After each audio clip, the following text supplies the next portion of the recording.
What's up everybody, I'm Dave and today we are going to do a quick tutorial on how to mine the altcoin Ubiq. Alright, so when we're going through the instructions here, there's going to be a couple of websites we visit, but I'll put them down in the description below so you won't have to write them down at all. To mine this coin, or really any altcoin, you need three things. You're going to need mining software, a wallet to put the money into, and then a mining pool to work with. And we're going to start downloading our mining software first. So for that we go over to bitcointalk.org. And it is a forum page, so you're looking for Claymore's dual Ethereum AMD plus NVIDIA GPU miner version 10.2. That's the latest right now, but who knows what it'll be when you actually follow these directions. So anyway, it gives us two download links. We can download from a Google account or MegaNZ.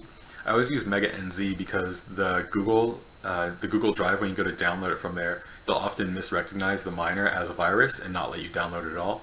But Mega's always worked fine for me.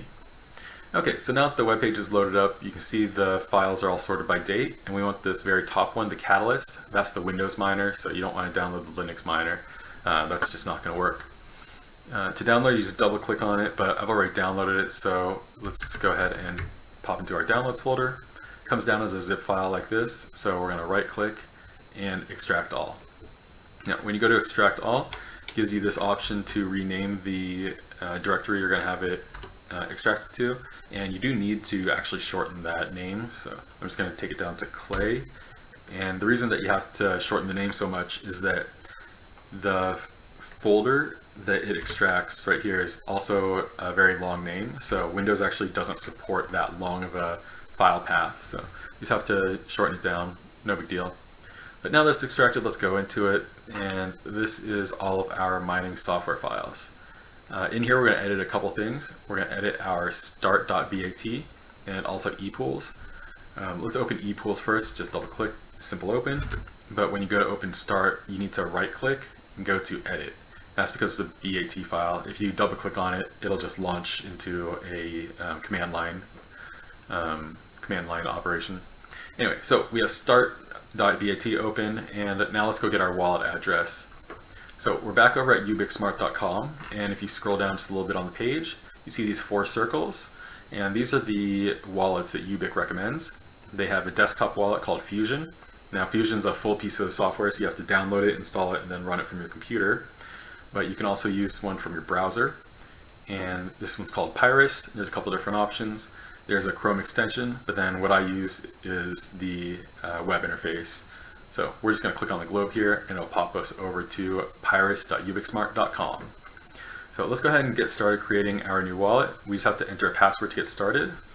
So I'm going to do 1, 2, 3, 4, 5, 6, 7, 8.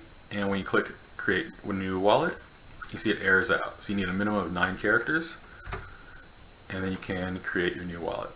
Okay, so now that that's been created, it tells us to save our key store file, and you actually can't continue without doing that. So just left click to download, send it to my downloads folder, and save as is. Alright, now we can click I understand and continue. On the next page it prompts us to save our private key, but I'm actually going to skip that for now and just click save your address. Now it prompts us to unlock our wallet to see our address, and the file that we downloaded earlier is our key store file, so just click on that and select wallet file. In my downloads folder again, we have the file right here. Just double click it, and it is asking us for that same password that we entered when we created the file, and unlock. Wallet successfully decrypted. The reason that we could ignore our private key earlier is after you hit unlock, it'll reveal all this information here, and your private key is shown. So on this page, you have your address, which is your public key, and that's what you can share with anybody, and they'll be able to send you money. And you also have your key store file, which is our file that we downloaded earlier. We also have our private key, which is what we'll need in order to send money, and you can also print a paper wallet from this page. So paper wallets are kind of handy if you are if you're likely going to be giving the funds to somebody else as a gift, especially around Christmas. It's kind of nice. Or if you're like me and you are prone to just forgetting your passwords, it's good to have the private key printed out. Okay, so now that we have our wallet all set up, let's go back to the main Ubiq Smart page, ubiqsmart.com, and we're going to get our mining pool set up.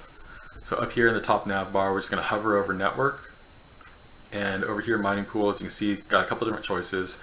I personally use coin miners, and I'll just select that one for now, but the reason I use it is because they have a pretty low pool fee, 0.1%, and they're really easy to set up. So if you scroll down a little bit to instructions, it actually doesn't give us a lot of information here, but all we need is this down here. Underneath Claymore, you see this this line where it's highlighted all, and copy. Now with this, let's go over to our start.bat file, and we're going to select all and just paste over the top of that. Okay, so now that that's pasted in, there's a couple things we need to edit: our wallet address and our miner's name. So let's go back to Ubiq, or sorry, we're going to go to pyrus.ubiqsmart.com, and we grab our public key, copy that, and head back to the start.bat, Ubiq wallet address right here, highlight, and we're going to paste over the top of that. Okay, so now our wallet address is in. The mining rig name, you can name it rig1, or you can leave it as is, or you can name it whatever you want.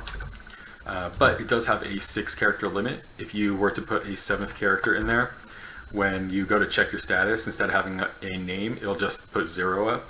So we'll just name it 1, 2, 3, 4, 5, 6 for now. Then we close the file. Oh, actually, before we close it, we're going to actually select all of it now that we've made the changes, and copy that. And now we'll close it, and we will save changes. Okay, now that we have that done, the reason that we wanted to copy that line is you want to go to your epools.txt file, and you see it gives you a little warning up here. Any line beginning with a hashtag is going to cause that entire line to be ignored. So we're going to create a line without that, and it's to pool, colon, and paste in what we had copied. And now you're all set. You can just close this file and save changes. Okay. Now that that is all set up, let's go ahead and head back to our miner and double click start. Now everything should go fine from here. It's just spinning up a little bit. Great. Okay, so while this is getting started with the miner, let's go ahead and talk about checking your status. Oh, actually, yeah, when you launch a new miner, it'll often ask you to allow access through your firewall, so we just click allow access. All right, this is downloading the DAG file. But if you go back to pyrus.ubiqsmart.com and grab your public key, copy that, and then go to Ubiq mining pool. Up here you have your status and payment history. You can just paste it in there, and once a share has been sent up, if you click lookup, it'll show you your current stats. Now this one, because I just started mining, isn't going to show any information, but in a little bit, okay, so it looks like it just started. We still have 0 shares, but in a little bit, once it starts reporting some shares, we'll be able to see what our history is, how much we've earned over time. All right, that's pretty much it for mining Ubiq. I don't think there's anything else I needed to show you guys. If you do have any questions, feel free to post them in the comments below. I'm always happy to respond to them as quick as I can. You can also try to reach out to me at Twitter at mythicalmining. Tweet at me at mythicalmining. You can send me an email at goodmythicalmining@gmail.com. And I also do have a store, squareup.com/store/goodmythicalmining. Try to do a video about once a week. So if you like this video, if you learned anything from it, hit the thumbs up. And if you want to see more videos about how to set up different mining software, go ahead and click subscribe. And I'll see you guys in about a week. All right, have a good one.